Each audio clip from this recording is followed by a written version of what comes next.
Okay, this is our module 1, practice rationale. I think many friends here are very familiar with this. Yeah, the way I've been saying this, that we advocate this. You want to know whether this is tasty. You want to know the taste of the pudding. You have to taste it. The taste of the pudding is in the eating, right? Proof of pudding. Now, why do we say so? Before we talk further about the practice, on what we advocate, why we advocate that we practice in such an approach, let's look at the crown jewel of Chinese philosophy. Tao Te Classic, Tao Te Ching. Okay, how many of you have read Tao Te Ching before? Those who have read, give me a yes.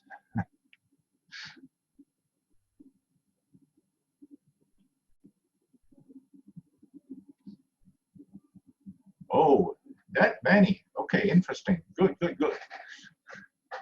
My understanding, my perspective, from my perspective, looking at the so many writings about Tao Te Ching on Tao Te Classic, most of them they got it wrong. Serious, I'm not joking.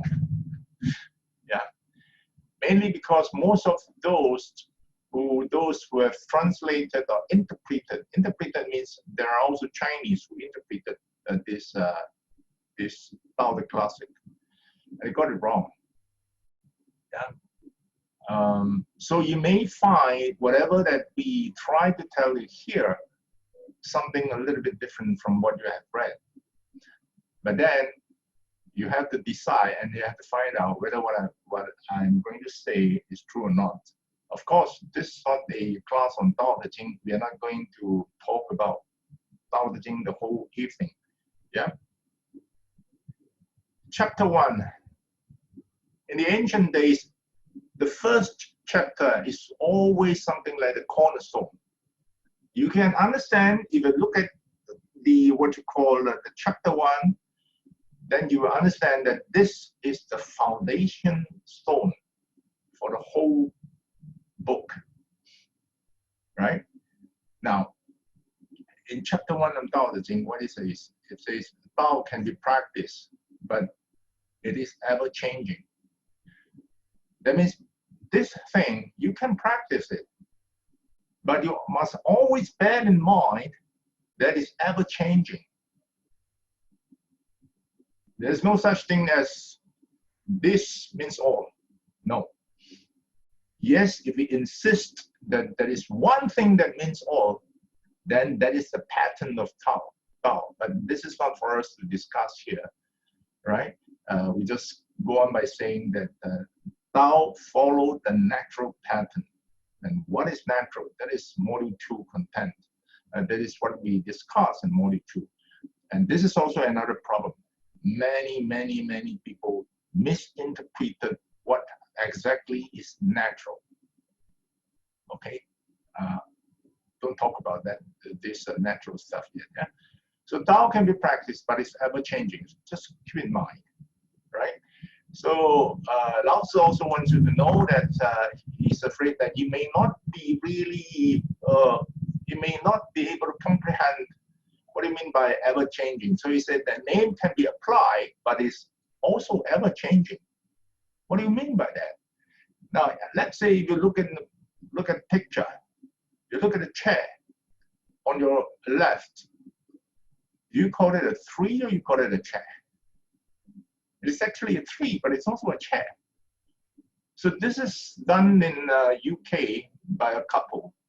So what they did is that they plant trees and water the tree well, and then they tend the tree every few weeks. So eventually, the tree is going to grow into a chair, and they harvest it. So what do you call this? Do you call this a tree or a chair? Or even from the what we call the growing process of a plant, right? The growing process of a plant. Let's say A seed is a seed. Once it's germinated, it is no longer a seed. See? So if you look even further, even much, much further, 200,000 years ago, where were you? That's a different story then. You go into Stone Age, you go into what you call a billion years ago, it's completely different. The world then, the earth then, and the earth now, it's not the same. If ever there was a name then, it was not this name. What he was trying to say is that name can be applied to whatever that you see or you encounter, but it is ever changing, right? You may not have the chance to see it change. Like let's say the tree that grows into a chair eventually, you can see this because the cycle of change is very short. It can be something like 2 to 3 years. But what about a change of what you call the landscape or the mountain? Million years ago, it was believed that Australia is actually one piece together with the mainland here. It's not down there. See? So what Lao Tzu was trying to say here is to strengthen the first sentence, that everything is changing. Okay. Now, nothingness is the beginning of the sky and earth.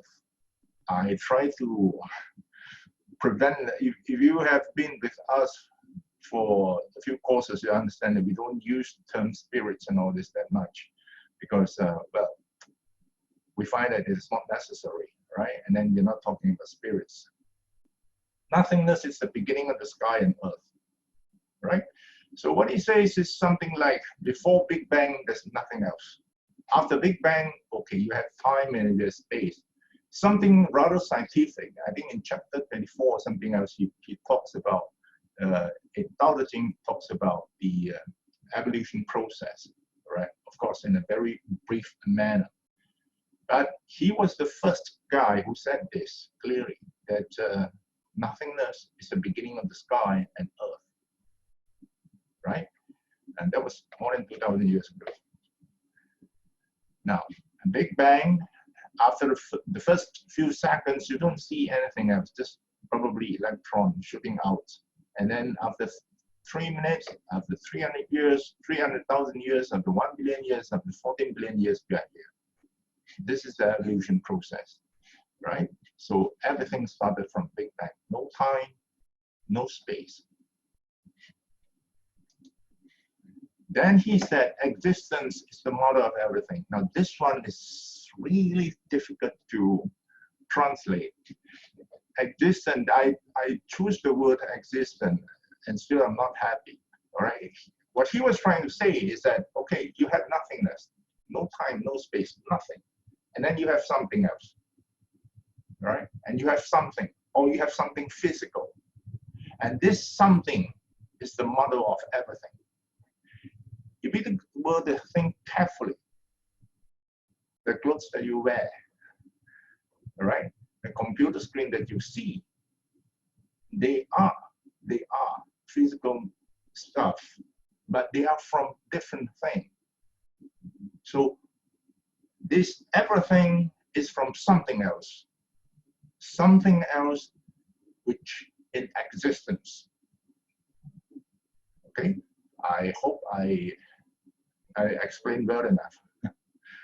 That whatever that we see here, whatever that you can name on earth, they are from something else. Okay, and this something else is what I call is something that you can see and you can perceive is in existence, or we can say that it's something physical. Okay. Now, then the next thing is that how are we going to study this change? Well, you have to study this change so that you can follow the movement of Tao to live a natural life, or so that you can live a better life. So he said, observe without attachment to perceive the mystery. Observe without attachment to perceive mystery. That is like the what they call the picture at the bottom on your left, right? When you are meditating, you are supposed to just perceive without any attachment, right? And then he said, observe with desire to find out the truthful detail. This one I really kowtow to him. 2,000 years ago, he was already looking into it. That whatever you perceive, right? Let's say I'm in meditative condition. I perceive this. Then many times I cannot explain it to you. Why? What it's all about? I know this, but I cannot explain it. And Lao Tzu, he was not happy about this. He said, whatever that we perceive, we still have to study it. With what? With the desire to find out the truthful detail. So you observe without attachment. You just perceive whatever that is coming to you. That is one way. This is what? This is inward seeking. This is what we have been saying in Qigong or Qigong science, that you perceive. You use extraordinary capability to perceive. Right? Then it is not good enough. To him, he said, no, that's not good enough. You have to find out the fruitful detail. The minor things within. Sometimes you perceive the big picture. You have to find out the finer detail. So, and then he said, though with different names. Now, these two approaches, you can name them differently. He did not put a name there. We said inward seeking, right? One is inward seeking. One is outward seeking.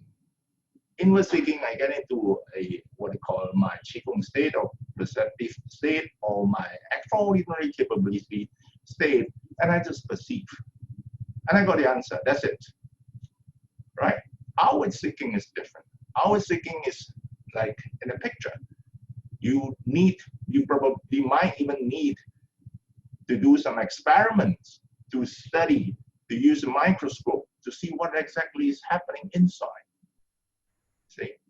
Now he said that though with different names, two different approaches, one inward seeking, one outward seeking. He did not name it now, he named it this way. One, the attention is inside, so we call it inward seeking. One, the attention is outside, so we call it outward seeking. Two different names. The two are from the same. From the same. What? The same? What do you think? Why he said that they are two names, two approaches, but they are actually from the same thing. What same thing? What was that he was referring to? What do you think? Anyone? So many of you have read Tao Te Ching. You better own up. Awareness. Huh? Awareness. Yes, you have to use the mind. You have to use the consciousness. You have to apply thinking process. You have to make use of your awareness. Right?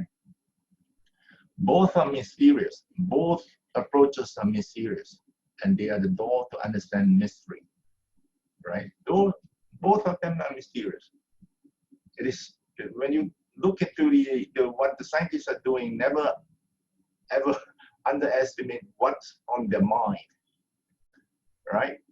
So this is a very, very important thing in Qigong practice. We'll extend and go further and tell you why we say so. Now, before we go further, in Qigong, in Zhenong Qigong particularly, we say that you have to respect Tao and honor the teacher. Respect the teaching what it means by respect the teaching. And respect the teachings is actually respecting Tao, respecting the Tao, the way, right? Tao, you can say that over here, you can say that it's just the way. So respecting the teaching means actualizing it, not just putting it verbally. My teacher can do this. You know, my Qigong can cure all illnesses. My Qigong, when you send the intention, then the tumor will disappear. Do it. Actualize it means you do it. Then you were talking about you really respect the teachings. Now, respect the teaching, and yet Lao Tzu, the grandmaster, said the teaching is changing all the time, it's ever changing, because Tao is ever changing. Right? Think carefully. So how can I respect something that's keep changing? Okay. Now, okay, the next one. Honor teacher. Honor the teacher on the basis that Tao is respected. We honor the teacher on the basis that the teachings, on the basis of the teaching, not because this guy is somebody else in authority or whatever. Right? Confucius once said this: such could make mistakes too. There's a short story. I think he was taking his students going around the nations, visiting and see any of them interested to hire them. And then this once they were at the outskirts, no food for a day, and this student went out to look for food. And Kongzi, this Confucius, he was so tired that the best thing to forget about hunger is to go to sleep, is to fall asleep. So he was sleeping when the student Yan Hui found some rice and cooked it. And when the rice is almost ready, Kongzi woke up and he saw that boy scraping off the top layer of the cooked rice and put inside his mouth. He saw that, he didn't say anything else, but he was angry. Bloody hell, you are not respecting your teacher, you know. You should serve the teacher first. Only then you can eat whatever that is left behind by the teacher, right? So when the student approached him, he was not happy. And then he faked it by saying that, this one, I dreamt of my father just now. Confucius said, I dreamt of my father just now. I think it's only good that if I make an offering to my father first before I eat this rice. So Yan Hui, the student, said, oh, no, master, no. This rice is not clean. What do you mean by the rice is not good? Oh, because I was not careful. And, some of the dirt from the roof dropped into the pot. And the rice was dirty. And I scraped off a little bit. And I actually did not want to waste it. So I took the rice. So you see, in ancient days, whatever that you are going to offer to the ancestors and all that, if it has to be something that is not being eaten by anybody else first.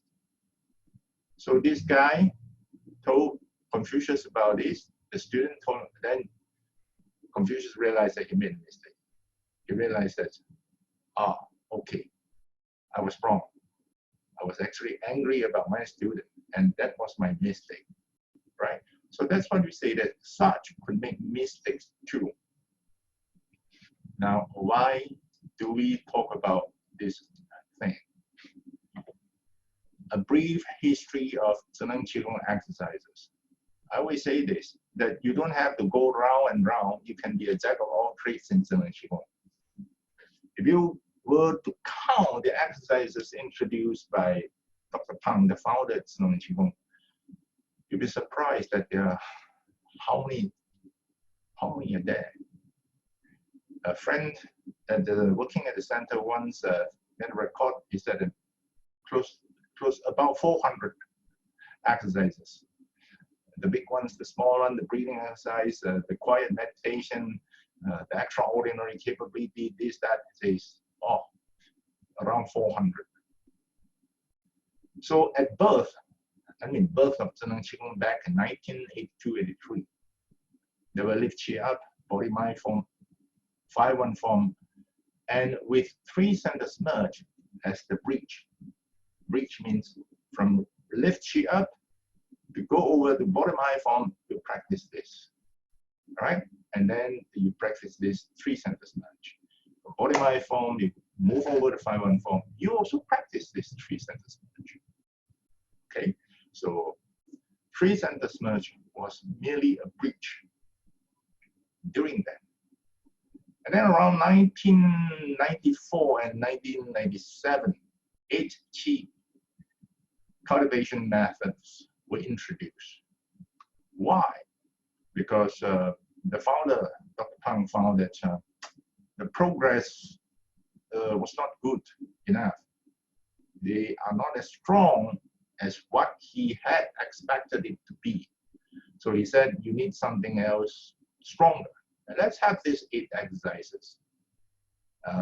8 Qi cultivation methods were very short-lived. Not many were practicing the exercises, even back in 1990s, late 90s. And then came year 2000, when, because of the Falun Gong incidents, no private Qigong institution were allowed to go on to operate during that. So nobody wants to invite you to go and give lectures on Qigong anymore. Dr. Pang had plenty of time, look back, and well, he found something else very, very crucial. He said that all of you has too little substance inside. From now on, we work at the core. It's a typo error there. It's not ISLS, it's SLS. So in the year 2000, he introduced straight leg sitting and Tai Chi Ball 1 and Tai Chi Ball 2. Now, this is a changing point. At birth, lift chi up, body mind form, 5-1 form, 8 Qi cultivation method, they were all focusing on to working on a middle dantian, or we call the Hunyuan place. Okay, a place where, well, where your lower dantian and your upper dantian, the qi of your central nervous system, the center for your bodily qi, and the center of your what you call qi of central nervous system is up here. Center of bodily qi is down here. This one is the center of the internal organ qi, and this is the meeting point between the two. So during then, the idea was that if I were to work on here, I'm actually working on both. So this is a shortcut. But in the year 2000, he found that a shortcut is not good, right? Because he said that most of the students are very weak.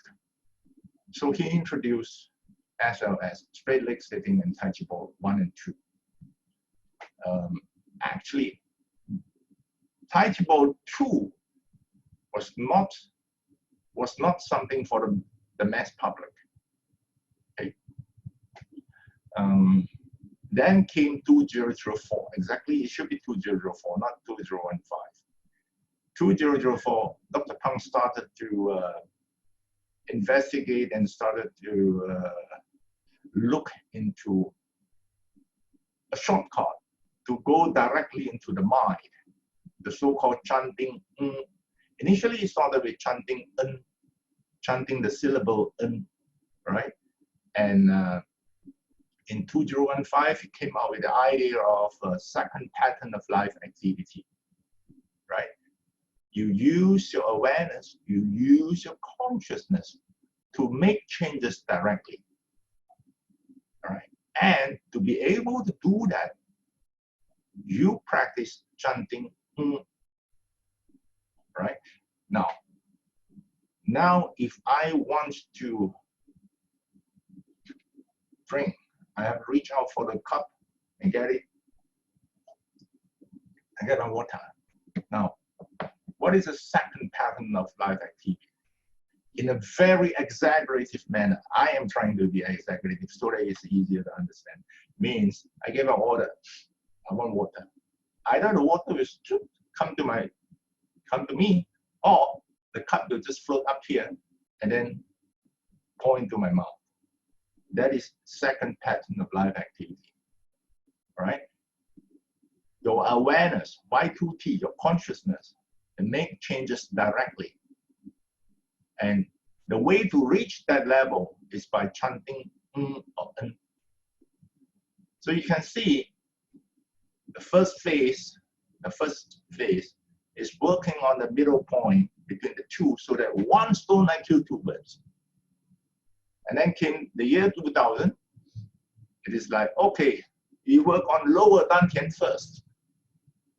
Build up first. Live long first. And then came 2015. It is chanting. Okay.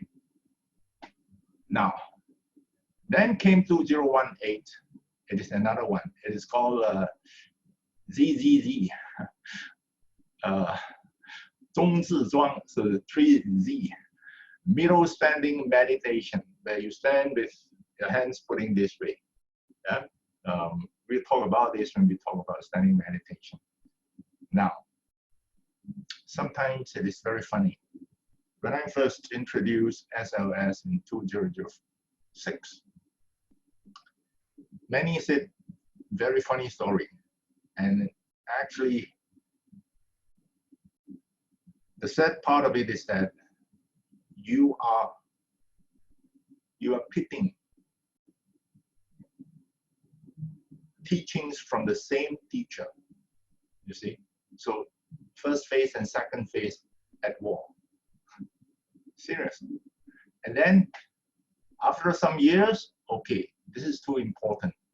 We also have to practice. So everybody practicing. No one complaining. And then came out with this chanting, right? Because the common saying is that just practice this will do. You just chant this will do. But the mind is everything, right? So everybody rush into that again, right? Now 2018, all of a sudden say that, oh, this standing meditation is the ultimate one. You practice this and you get into everything. So what do we see here? Tao is ever changing. To me, what we see here is Tao is ever changing. There's no such thing as the best practice. Seriously, I don't think so. You tell me, what is the best practice? Each and every one of them, all right, the first phase, before year 2000, the understanding is that each and every one of them will take you to the highest level, right? Year 2000, you need this to go to the highest level. And then 2015, you just practice this, you reach the highest level. Since at the highest level, it's all about the mind. And 2018, very little has been said about this, but it is said that this is the one that you get into your middle channel. Okay? We are not here to comment on what is what, but we just want to say this. Tao is ever changing. Okay, now since Tao is ever changing, what are you going to teach? What to practice? Now, go through again before year 2000, one stone, two birds, Hunyuan place, all right, middle one. The mind is the ultimate. High level practice is only on the use of the mind, right? What was advocated before year 2000 is about this. We don't work so much on lower dantian. In year 2000, the saying is that you have to live long and everything will be possible. Now, how to live long? The first thing, you must build your lower dantian. Year 2015, second pattern of life activity was introduced, the idea, the teaching of second pattern of life activity. your consciousness to make changes directly. Chanting is the key. 2018 or 2019. Actually, it should be 2018. It first came out is that the saying of do not leave dynamic practice. 2015, everything is about chanting. Nothing said about physical practice, dynamic practice. 2019, it is now that do not leave dynamic practice. All right. Now, a few things that we have to ask ourselves. We have been going around and telling people that Zheneng Qigong is highly efficient, super efficient. Zheneng Qigong can do this, can do that, can remove this, can heal this, can what. But why so few have reached a reasonable level? To the extent that some said that, you only practice for 3 years, get lost. You need to have 10 or 20 years of experience, then you are good. And then if you need 10 or 20 years to be, only then you are a reasonable level, then this Qigong is useless, isn't it? It's useless. Why want to spend 10, 20 years to reach just a nominal level, right? And we kept saying this, convince others with your substance, means your ability, your kung fu. Healing to open the way. How many are doing that? How many are doing what we call healing? I'm not talking about group healing. Group healing is when you are practicing together, all right? Whether you have a headache or you have a bad lumbar or you have a tumor inside the body, you practice the same thing. Everybody practice together. That's called group healing. Group healing is different. I'm talking about individual healing. And why the deep fissure? You know, fissure? You have that generation and then all stop. Where are the younger generations? Okay, we can say that in China because, well, for 20 years, almost 20 years, you're not allowed to operate in private. But what about outside China? What about that? What about Malaysia? What about Europe? What about Singapore? Where are the younger generations? You don't see them. What went wrong? What went wrong? Think carefully. Now, before we go further, some explanation of the pattern of life. Yeah. First, pattern of life is picked up through sensory nerve and carried out action through motor nerve. Right. So I have an idea. I want to drink water. Okay, then my brain is going to send a signal to my arm to go and pick up the glass, pour some water inside first, and drink it. That's called normal life activities are all conducted through this first pattern of life. We learn and we train, we are trained to allow our brain cells to develop in the process of growing up. Like at birth, our what you call the sphincter muscle at our anus, we do not know how to control it.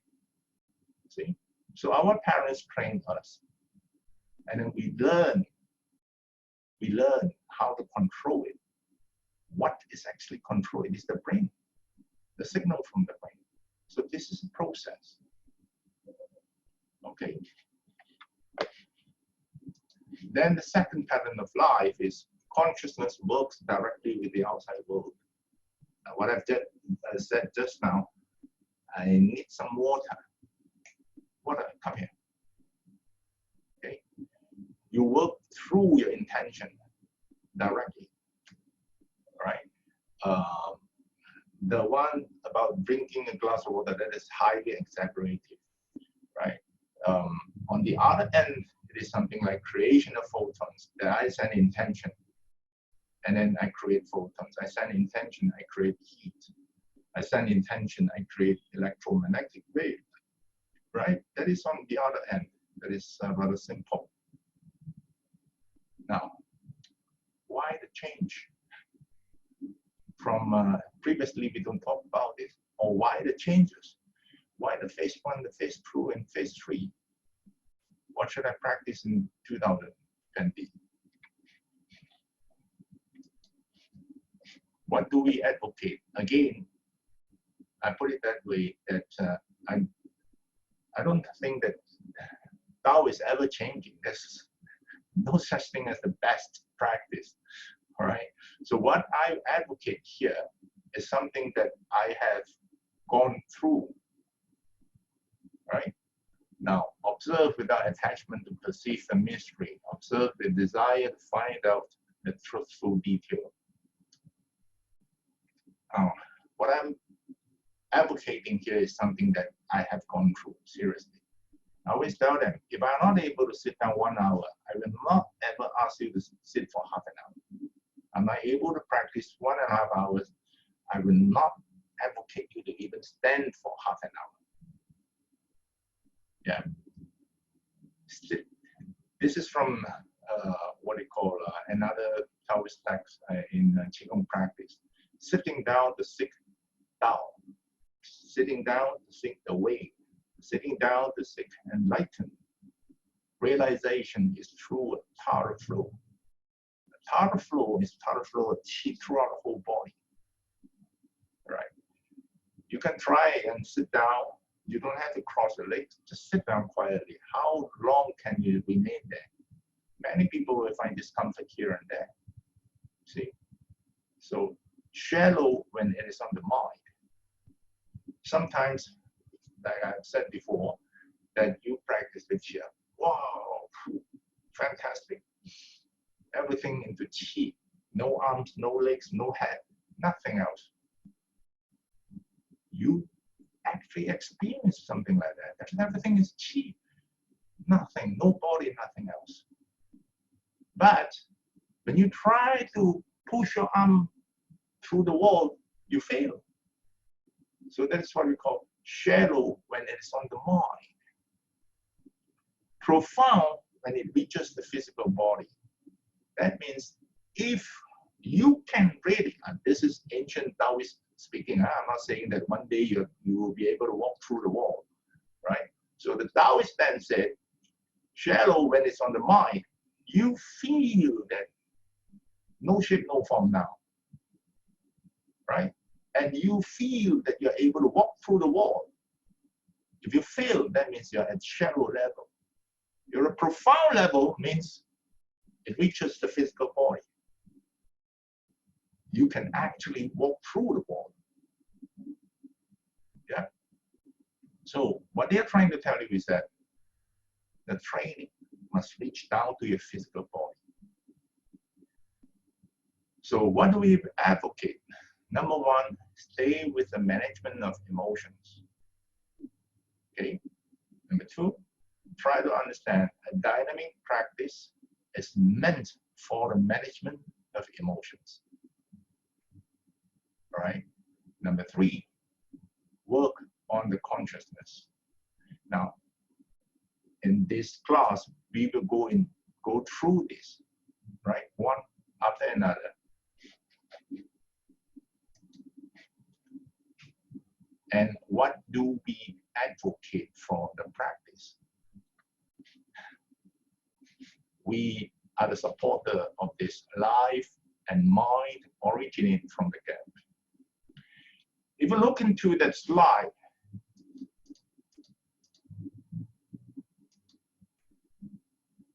(2018) middle standing meditation. It is actually 3 centers merged with the arms kept this way, all right? And the saying, do not leave dynamic practice. There was a convention in 2019, October in Penang. And during then, a few friends from China came and spoke to one of the teachers who told me that. I mean, we all know that Dr. Pang had not been very healthy for the past few years. So I said, what is Dr. Pang practicing now? Oh, he said he's practicing standing meditation now, every day. So the founder, when one round is coming back to physical practice. All right. So we have been saying this since 2012 when I first started the course. Right. Life and mind originate from the gap. This is from Tai Chi Chuan. This is from Tai Chi, right? Songs of 13 Stuns, where they say that life and mind originate from the gap. But I mean, these ancients, they like to keep the thing in the very secretive way. They don't tell you where exactly is the gap, right? The gap is actually the Mingmen between the L2 and L3, all right, at the back there. Now, when we want to loosen the lumbar, I mean, you want to increase the capacity of the lower dantian. We want to increase the what we call the energy. Why they advocate that you have to work from here, from L2 and L3. You look at it, look at the whole spine, and you will understand that it is something very, very logical. Very, very, very logical. Why? Why?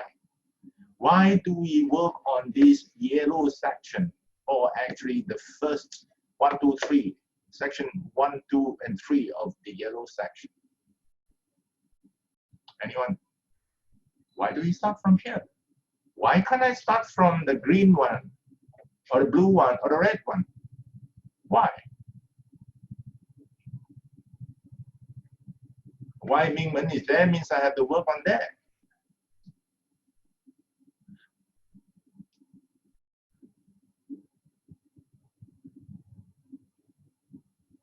Yes, mechanically,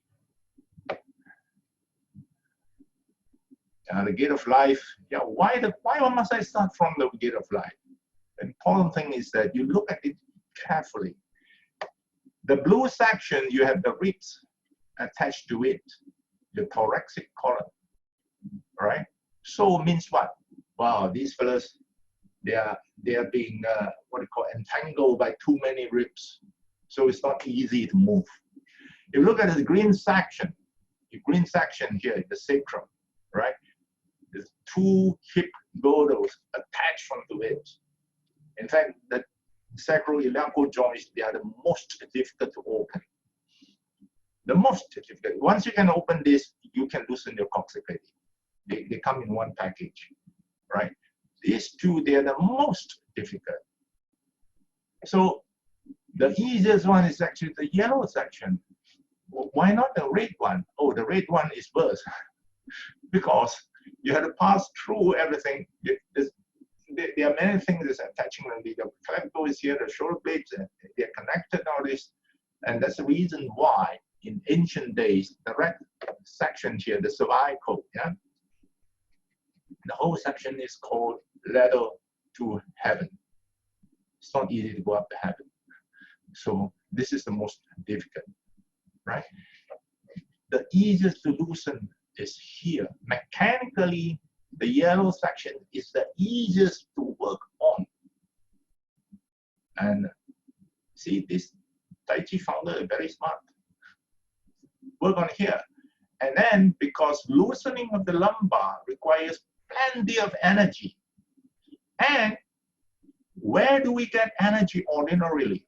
I mean, normally, where do we get energy? We get it from food, from the thing that we consume, right? Where do we digest the food? It's in the intestine. Where are the intestine? They are in front of the Ming.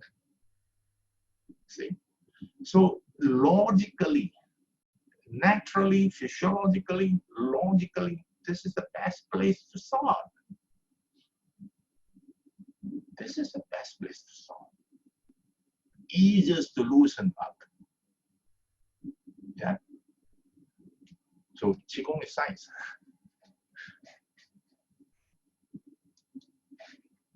Now, this is a simple explanation. Yeah. Navel is on the right, Mingmen is on the left. In between the navel and Mingmen, there is this red spot that we call it Mingmen aperture, the bridge to life. This is a very important conversion center. Why do you mean by important conversion center? In ancient days, they have this saying, yeah, if you go with the flow, you form baby. Once you reach maturity, means well past puberty and all that, when your sexual organs started to mature, qi will start to go down. And if you follow that downward flow, you form babies, right? And if you go against the flow, you become a saint, right? Now, where is that point of no return? That's a red dot here.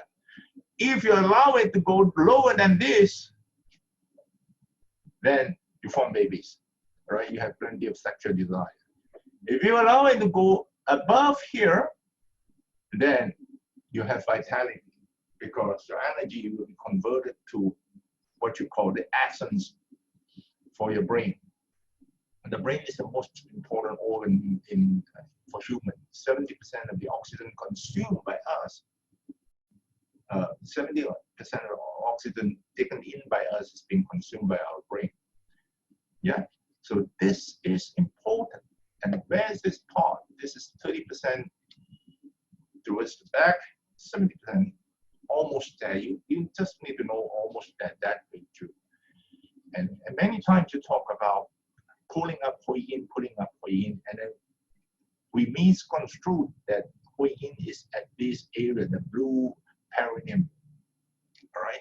Actually, you can call it a Hui Yin tissue, but this is not Hui Yin. This tissue, before puberty, the elasticity is very high. Something like it is bouncing up all the time. Energy is shooting up. So children grow very fast. When you reach maturity, this one starts to bear down, to pull down. It's weighing down and pulling onto the Hui Yin, right? And pulling onto the Mingmen aperture, allowing qi to flow down much easier than before puberty or even during puberty. See, of course, there are what you call the software inside is something like what we call the hormones, right? The testosterone, the estrogen, and all this. So, a Mingmen aperture is important, but this Mingmen aperture, the stability of Mingmen aperture, depends a lot on the stability of Mingmen. And the Mingmen stability is about a gap here between L2 and L3. And there's a reason why we have to work on this. There are ways and ways to work on Mingmen. Many. I've read many, right? I mean, maybe without ways and ways a little bit too much. I think there are more than 10, right? Some of them they started from the tip. Some of them they started at any point between Mingmen to the coccyx, the tip of the coccyx, any point between Mingmen and coccyx. So many forms of practice. Now we look at this normal spine. Normal spine, you have a normal arch to the front, right? Exaggerated lumbar curve is when you have a lot of pressure at the back of the spine. See, gravitational force is going down. So our work is to push this 1, 2, 3, initially this 1, 2, 3, particularly L2 and 3, to the back. But to the back, pushing it to the back is not really that simple. if you do not know the trick. If you know the trick, then it will be easier. Now, okay, let's take a look. This is a very, very important muscle in our practice. This is called psoas muscle. If you look at it carefully, this psoas muscle passes by the hip joint, right? The hip joint. And when they contract, they will end up where? They will end up, the force will go to your L2, L3. Right? If you look at the picture on the left, then you will see it why. When I pull up the psoas muscle, there will be sort of a rotation. And I will feel that the whole thing going to the back. The tailbone will be sitting down. The tailbone will be pointing down and going down. Okay, look carefully here. This is the thing. Now, this is the axis, the blue dot here, all right? When you pull up your psoas, when you contract the psoas muscle by pulling up your hip joints, there will be something like a rotational force happening here. The tailbone is going down, will be going down. And then when the tailbone is being pulled down, there will be a reactive force going up naturally. This is what happens when you practice SLS and when you practice our form of free center merge correctly. I maintain that practice correctly, half an hour a day, right? Doing free center merge in a correct manner. You will be able to loosen up your lumbar within 6 months. Now, what is the side effects of this practice, of this pulling up psoas muscle? It is because that you are going to build up your internal energy in a very rapid manner. And when you have sufficient energy there, the body will tell you to go for reproduction. Yes, you're going to have lively moment. Now, what is lively moment? Lively moment means you have sexual excitement without sexual arousal. You have the kind of a what they call in men they call it morning wood experience. Though you don't have any dreams, you have that kind of experience. Now, this is rather common. What do you do then? There are many many stories about how you can how to handle the so-called lively moment. Some say that you clench and then you pull up, you do this, you cross your legs here and there. I found the easiest and the most effective one is this one. Sleep like a baby, fetal posture. Right, sleep like a fetus. Okay, and then you pull up the hip joints. When you're sleeping in that direction, when you have lively moments, you pull up. Within seconds, things will be over. Now, I am not advocating that this is the best sleeping posture, okay? But I'm not saying that this is not the right way to sleep. All right, if you find that sleeping this way is good, comfortable, you get up energetic, go ahead. All right, what I'm saying is that, let's say middle of the night, early in the morning, you have what we call a lively moment. You can turn sideways, all right, and pull up the hip joints. Okay, and this energy will be pulled in, will be absorbed inside efficiently. Okay, so don't write to me and ask what's the best sleeping posture. We'll talk about sleep in the pathological perspective, but not here. Yeah. Okay. before we talk about practice. Now, with the what you call so-called bonus practice sessions, we can afford to have more practice. But I understand that some of you may not be able to attend to those bonus sessions. Yeah? So we will still have the practice over here. Today, the first thing I want to talk about is formation of tip field. In recent years, I found that many people are not paying sufficient attention to this. Serious. Time, venue, and people, they decide tip field, right? So let's say, forget about time. Any time of the day is a good time to me, except when I'm the time for me to sleep. Any time of the day is a good time to practice. Some say that, what about immediately after food? Hey, immediately after food, that's the best time to do 3 centers merge. When you have good sleep, good food, and you really enjoy it, right? So time is not a problem with me, but I don't do what you call a midnight practice. I don't do this full moon practice and all that because I prefer to sleep. Yeah. Venue, well, I will say this: good venue, good practice. Challenging venue, challenging practice. Good challenge, right? And then come to the people.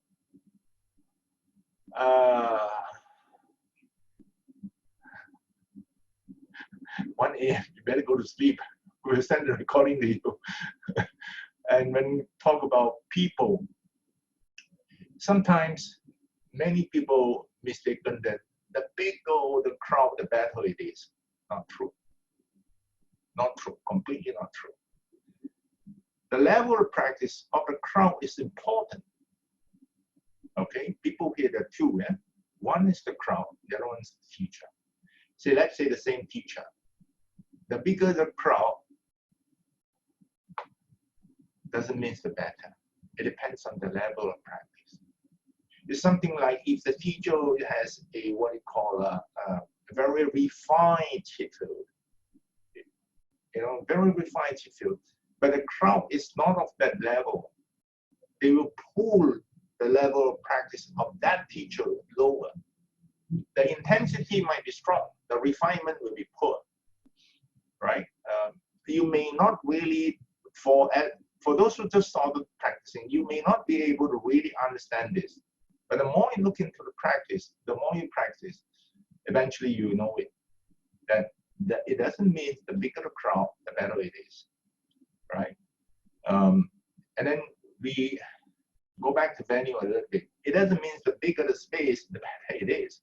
If the space is just nice, let's say you have 20 packs and then they fill up the place just nice, that's the best. It's easier to contain. Yeah. But I heard many things that is, sometimes I say ridiculous. Like they say never practice in a hotel because the tip field in a hotel is not good. Never practice in here, never practice. I said, yeah, this place don't practice, that place don't practice. You have plenty of excuses not to practice. To me, everywhere is a good place to practice. Of course, if you're telling me that, do you want to stand next to the rubbish dump or given a choice, of course, I want a better place. Given a choice, I want a better place. See, everywhere I go teaching Europe, anywhere, they know that I have a certain rule. I want to practice on my own every day. So, and during my practice, I don't want anyone to disturb me and do not disturb people. I always practice in my room. I don't choose my rooms. You give me whatever room, I'll just go inside and stay. There's no such thing as don't practice in hotel. Okay? So important, remember this, right? That the tip field is being determined by time, venue, people, and all that. But I always remember this: good tip field, good practice. All right, challenging tip field. Do I really have to stand next to rubbish dump? No choice. Good challenge. Yeah. Faking it to make it. We always fake the real one, right? In Zheneng Qigong, you do not fake those that is not found in real life. You do not think that you had lotuses inside your stomach. You don't focus on well, that lotuses inside my stomach glowing up when I'm breathing in. No such thing. You fake the real one. Means what? When you think of the blue sky, you really think of something else that's in existence. Blue sky is in existence. Maybe not today, maybe not now, but it would. See? This is very, very important. If you do not know how to fake it, What do you mean by do not know how to fake it? Sometimes I get into a thing of the blue sky. Then I can perceive there's no changes at all. I said, when was the last time you look up the sky? He said, every day. When I'm driving, I see the sky. You see the sky, but you're not paying attention to the sky. I said, when I say that the last time you look up to the sky, I mean you stop down. Wow, this is beautiful. And then they say that, can't remember. Why? Why should I?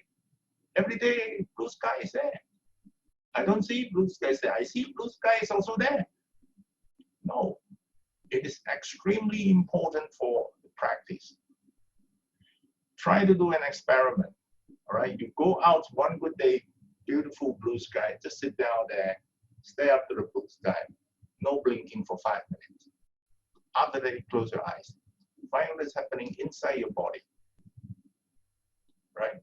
Many times I ask people that, can you visualize the space beneath your feet? They say yes, yes, yes. I say, are you sure? Yes. Okay, you try the thing and see. Then I know that they are not able to visualize it. Right? Then I ask them to go on to a stool, like the boy there, not really that high. Stand on the stool, look down. All right? Now, then close your eyes, visualize again. Immediately the chi changes. Change. Simple, but very, very useful. I mean, working like a man, standing at the edge of a mountain, that one is a little bit risky, and then too much of an effort. But finding a stool is easy. See, go and get a stool, stand on it. Of course, make sure that you do it correctly, don't fall. Yeah, and then look down, close your eyes, and feel the difference. Yeah.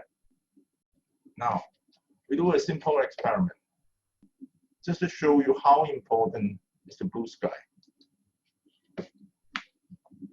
Look at the picture. Just look at the picture. Do not do anything. Feel as if you're looking out from the middle of the brain. Feel as if you are in a blue sky.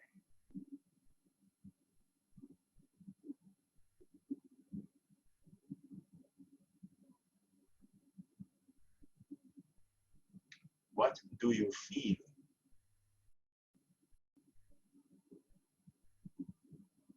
If you were to close your eyes, do you feel the same thing? If you were to close your eyes now, do you feel the same thing?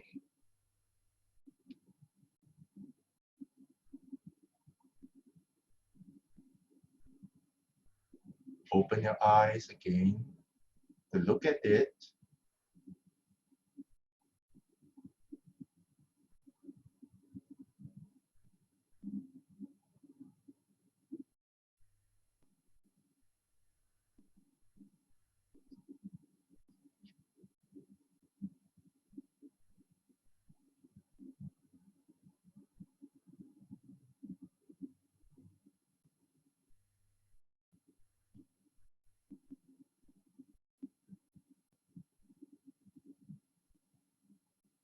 Close your eyes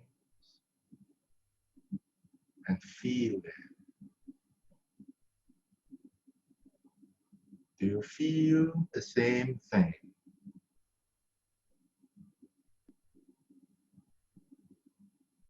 Do you feel the same thing by just facing the sky without looking at it?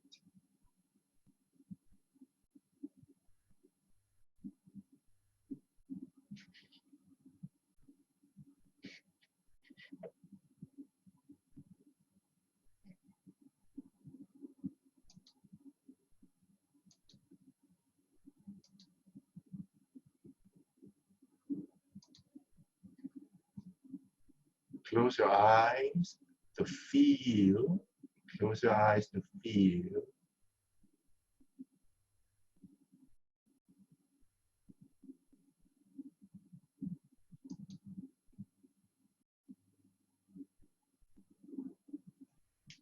Can you feel the difference when I change the slide?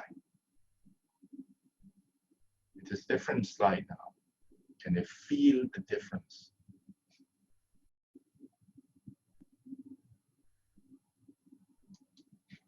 You can open your eyes now.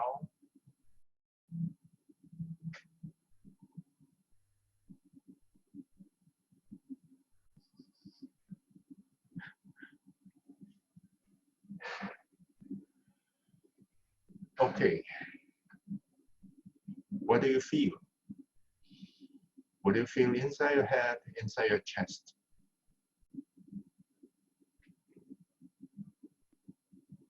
When you were looking at the blue sky, what happened? Yes.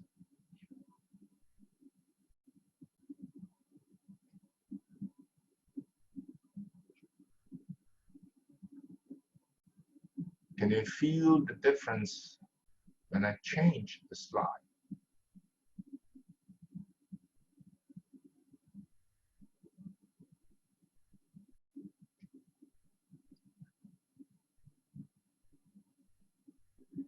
Can you feel the difference when I change the slide?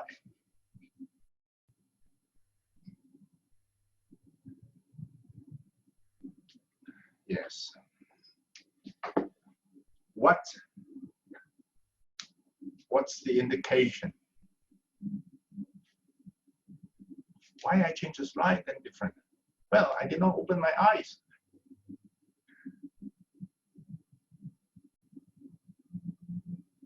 Why the difference? I was not looking at anything anymore.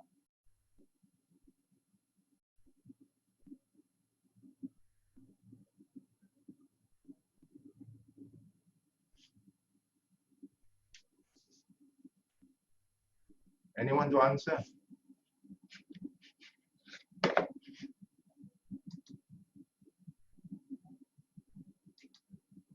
Why the difference?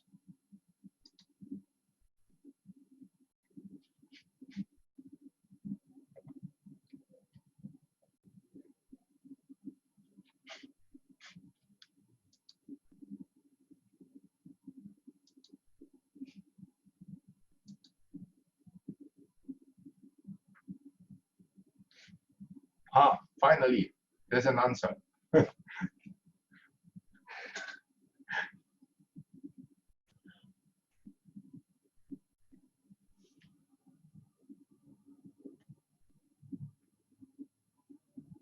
You see, the blue sky, the vastness of the blue sky, it carries that kind of information of vastness and spaciousness.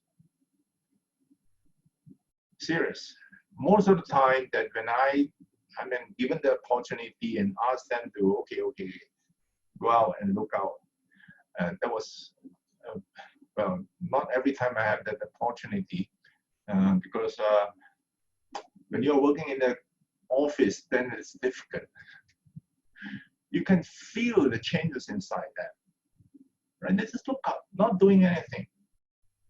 Because the information is there. Vastness. See? So the moment you change a slide, the moment you get a different slide, it's about different information. The vastness is not there. And that's the reason why many of you were able to feel it, to perceive it. Blue sky this picture is free of charge, right? You can do this, but of course, don't take this as an excuse. Okay, I'm practicing Qigong now. I'm looking up to the blue sky for 1 hour. I practice Qigong 1 hour now. No. Yeah, get familiar with this vastness.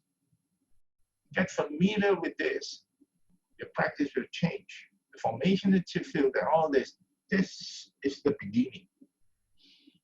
The next time when we say that, think of the blue sky, you really feel it. That, okay, this is what it's supposed to be. See? So when we say fake it to make it, you really have to fake it.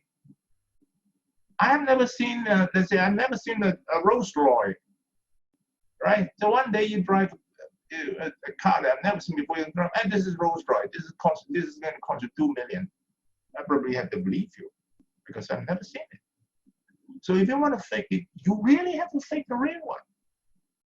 Spend some time looking up. Simple, free of charge. Now, then it's about how to stand, how to arrange and the practice. I started to arrange my class in circle, right? So we have a rule at my hall there. We have a rule.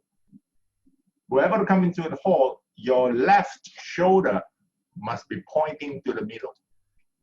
Okay. Your left shoulder must be pointing to the middle, right? And everyone is standing in that circle. Irrespective of how many people are there, sometimes a raining season, bad weather, 6 person, you also stand in circle. Sometimes good weather, right? You have 20 people. Also the same thing. We have done that for nearly 20 years. I think about 20 years, yes. And everywhere I go when I teach, you stand in circle. Why? It's a putting thing. I mean, if you read the book, they will tell you that no difference. Whether you are standing in lines in this, no difference. I tested it out. When I saw this back in 1999, I fell in love with it. Right? I started to arrange my class in this. And we found big difference, huge difference. Standing in circle, right, and standing in line, completely different. Taste the pudding. If you're teaching, you do it, right? Some said, no such thing as this, because they have never tasted pudding before. Okay. But of course, be sensible. There are certain practices you can't arrange it in such a way because it's going to take up a lot of space, right? Lift chi up is easy. 3 center merge is easy, right? Even Tai Chi Ball 1, we arrange in circle. But then if you're talking about body mind form, it can be a little bit challenging. Yeah.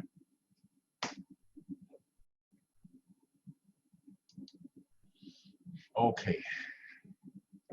So what do we practice? What do we practice? Over here we have big lachi, we have SLS, we have 3 center merge, we have pulsating the membranous tissue, we have trembling, we have relaxation. Relaxation you're going to practice on your own. Yeah, we have sent you the audio file. You will practice on your own. A body mind form, FOF, chanting, that one. There's so many. What do we practice? Over here, the most important thing is about the gap. Is to loosen up the lumbar.